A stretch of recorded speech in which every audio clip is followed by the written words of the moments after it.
আসসালামু আলাইকুম। সম্মানিত দর্শক ও শ্রোতাবৃন্দ, আপনাদেরকে স্বাগত জানাচ্ছি আজকের আলোচনায়। এখন যে বিষয়টি নিয়ে আমি আলোচনা করতে যাচ্ছি তার শিরোনাম হচ্ছে কারো মুখে হাসি নেই কেন। কারো মুখে হাসি নেই কেন, এই প্রশ্নটির উত্তর খোঁজার আগে আমরা দেখি যে সাম্প্রতিককালে আমাদের কি ঘটে গেছে। আমাদের কারো মুখে হাসি যেন উধাও হয়ে গেছে। এই কোটা সংস্কার আন্দোলনকে কেন্দ্র করে, বৈষম্য বিরোধী আন্দোলনকে কেন্দ্র করে ইতিমধ্যেই আমাদের 200-র অধিক প্রাণ আমাদের ঝরে গেছে আমাদের দেশে। তার ভিতরে তরুণ ছাত্রছাত্রী আছে, তার ভিতরে ব্যবসায়ী আছে, তার ভিতরে পুলিশ আছে, তার ভিতরে শিশু আছে, তার ভিতরে সাধারণ খেটে খাওয়া মানুষ আছে। আর এই 200-র অধিক যে মানুষ মারা গেল, সেটার তো একটা কষ্ট আমাদের আছেই।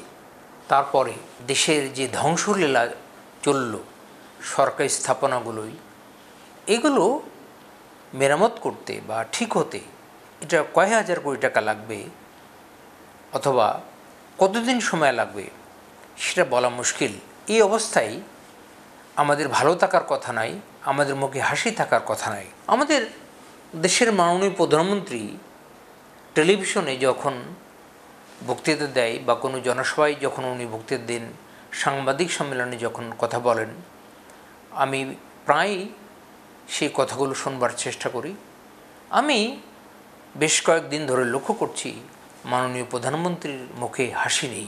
সরকারের মন্ত্রিপরিষদ যারা আছে, সদস্যবৃন্দ মন্ত্রিপরিষদের, তাদের খুব কম সংখ্যকই এখন মিডিয়ার সামনে আসছে, সাংবাদিক সামনে কথা বলছে।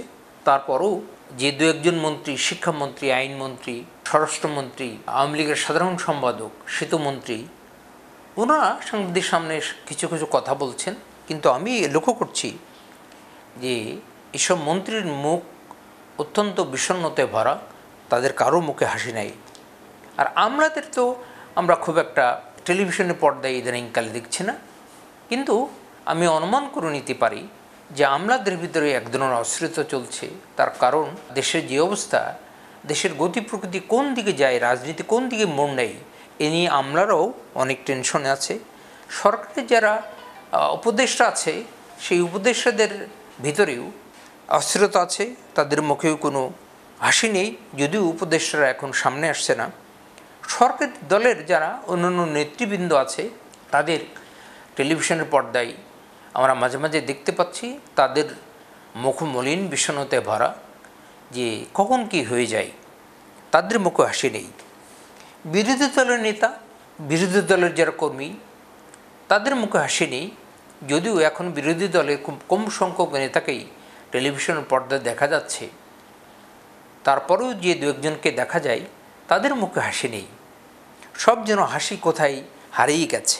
যারা ব্যবসায়ী, ব্যবসায়ীদের মুখে হাসি নেই, হাসি থাকার কথা নয়। দেশের এই অস্থিরতার ভিতরে দেশে যারা আন্তর্জাতিকভাবে ব্যবসা করে, প্রশাসনিক শিল্প সহ যেসব দ্রব্য, যেসব পণ্য বিদেশে রপ্তানি হয়, বা বিদেশ থেকে যারা আমদানি করে, বড় ব্যবসায়ী, ছোট ব্যবসায়ী, ক্ষুদ্র ব্যবসায়ী, মাঝারি ব্যবসায়ী, ক্রেতা বিক্রেতা, কারোর মুখে হাসি নেই। কারণ দেশের এই চলমান অস্থিরতার ভিতরে ব্যবসা বাণিজ্যর খবর খুবই খারাপ। ছাত্রছাত্রীদের মুখে হাসি নেই, কারণ বিশ্ববিদ্যালয়গুলো সব বন্ধ। স্কুলের কোমলমতি শিশুরা, যারা ছোট ছোট বাচ্চা, সেই কিন্ডারগার্টেন স্কুল থেকে শুরু করে বিশ্ববিদ্যালয় পর্যন্ত সারা দেশের স্কুল, কলেজ, মাদ্রাসা, বিশ্ববিদ্যালয়গুলো সব বন্ধ। সুতরাং এই দীর্ঘদিন এভাবে শিক্ষা প্রতিষ্ঠান বন্ধ থাকলে ছাত্রছাত্রীদের মন ভালো থাকার কথা নয়, তাদের মুখে হাসি নেই। তাদের অভিভাবক, ছাত্রছাত্রীদের যারা অভিভাবক, দীর্ঘদিন ধরে শিক্ষা প্রতিষ্ঠান বন্ধ থাকলে, করোনার ভিতরে আমরা দেখেছি যে ছাত্রছাত্রীরা দীর্ঘদিন ধরে তারা বাসায় থাকলে, তাদের শিক্ষা প্রতিষ্ঠান বন্ধ থাকলে তাদের ভিতরে এক ধরনের মনোবৈকল্য তৈরি হয়, তাদের ভিতরে হতাশা তৈরি হয়, যার ফলে ছাত্রছাত্রীদের মুখে যেমন হাসি নেই, অভিভাবকদের মুখেও কোনো হাসি নেই যে কবে বা কখন বিশ্ববিদ্যালয় খুলবে। বিশ্ববিদ্যালয়ের যারা শিক্ষক শিক্ষিকা, স্কুল কলেজ মাদ্রাসাদের শিক্ষক শিক্ষিকা, তাদের মুখে হাসি নেই। কারণ হচ্ছে যে এই দীর্ঘদিন ধরে শিক্ষা প্রতিষ্ঠান বন্ধ থাকলে তাদেরও স্বাভাবিকভাবেই অনেক সরকারি প্রতিষ্ঠানে হয়তো বেতন পাবে, কিন্তু বিশেষ করে অনেক প্রতিষ্ঠানই স্কুল কলেজ দীর্ঘদিন বন্ধ থাকলে তাদের পক্ষে বেতন দেওয়া অনেক সময় কঠিন হয়ে পড়ে। বিধায় স্বাভাবিকভাবেই শিক্ষিকাদের মুখে হাসি নেই। বিশ্ববিদ্যালয়ের শিক্ষক শিক্ষিকা, বিশেষ করে পাবলিক বিশ্ববিদ্যালয়ে যারা শিক্ষক শিক্ষিকা, তারা দীর্ঘদিন ধরে আন্দোলন করে আসছিল। দেশের এই চলমান অবস্থায় তারা যে বিভিন্ন দাবিদা জন্য আন্দোলন করে আসছিল, সেই আন্দোলনটিও মাথায় মারা গেল বলে আমার মনে হয়। তার কারণ দেশের এই অবস্থার ভিতরে সরকারের কাছে কোনো দাবি দেওয়া পেশ করা এই মুহূর্তে সম্ভব নয়। যারা কৃষক, দিনমজুর, ভিক্ষুক, রাস্তাঘাটে মানুষ কম চলছে, খুব স্বাভাবিকভাবেই খুব জরুরি প্রয়োজন ছাড়া যারা সরকারি চাকরি করে, যারা বিভিন্ন বেসরকারি অফিসে চাকরি করে, তারা ছাড়া জরুরি প্রয়োজন ছাড়া মানুষ সাধারণত ঘর থেকে বেরোচ্ছে না। বিধায় স্বাভাবিকভাবেই যারা ভিক্ষাবৃত্তি করে, তারপরে ক্ষুদ্র ব্যবসায়ী যারা রাস্তায় হকারিগিরি করে, তাদের বিকৃতিও ভাটা পড়েছে। দেশের মানুষ যদি ঘর থেকে কম বের হয়, স্বাভাবিকভাবে ভিক্ষুকরা তাদের জীবন জীবিকা নির্বাহ করতে পারে না, তাদের মুখেও হাসি নেই। এক কথায় আমরা এই যে অবস্থার ভিতরে পড়ে গেছি, কয়েকদিন ধরে বেশ করে 16, 17, 18, 19, 20, 21 এই দিনগুলোতে তো প্রচণ্ড রকমভাবে আমরা একটা অস্থিরতার ভিতরে ছিলাম। তারপরে সরকার যখন পুলিশ বাহিনী দিয়ে আইনশৃঙ্খলা পরিস্থিতির নিয়ন্ত্রণ করা গেল না, তারপরে তো র্যাব, তারপরে বিজিবি, এই বিজিবি নামেও যখন আইনশৃঙ্খলা পরিস্থিতিকে নিয়ন্ত্রণ করা যাচ্ছিল না, এই অবস্থায় স্বাভাবিকভাবেই আমাদের দেশের সরকার জানমালের নিরাপত্তা যাতে আরও বিঘ্নিত না হয়, সেই জন্য শেষ পর্যন্ত সেনাবাহিনী দিয়ে কারফিউ দিতে হলো। এখন কিছুটা জনজীবনের স্বস্তি এসছে, আস্তে আস্তে বাজারঘাটগুলো খুলছে। কিন্তু এই যে আমাদের এতগুলো জীবন ঝরে গেল, আমরা যে এত ক্ষতির সম্মুখীন হলাম, বাংলাদেশের বয়স তো 53 বছর হলো। এই 53 বছর বয়সে এমন ক্ষয়ক্ষতির সম্মুখীন আমরা আর কোনো দিন হই নাই। এমনকি স্বৈরাচার বিরোধী যখন আন্দোলন চলছিল, এর সাথে সময়েও অনেক লোক মারা গিয়েছে, কিন্তু এত স্থাপনাগুলো ক্ষয়ক্ষতি হলো এবং অল্প কয়েকদিনের ভিতরে যত লোক মারা গেল, এত লোক মারা যায়নি। এখন প্রশ্ন হচ্ছে যে এই অবস্থা কেন হলো?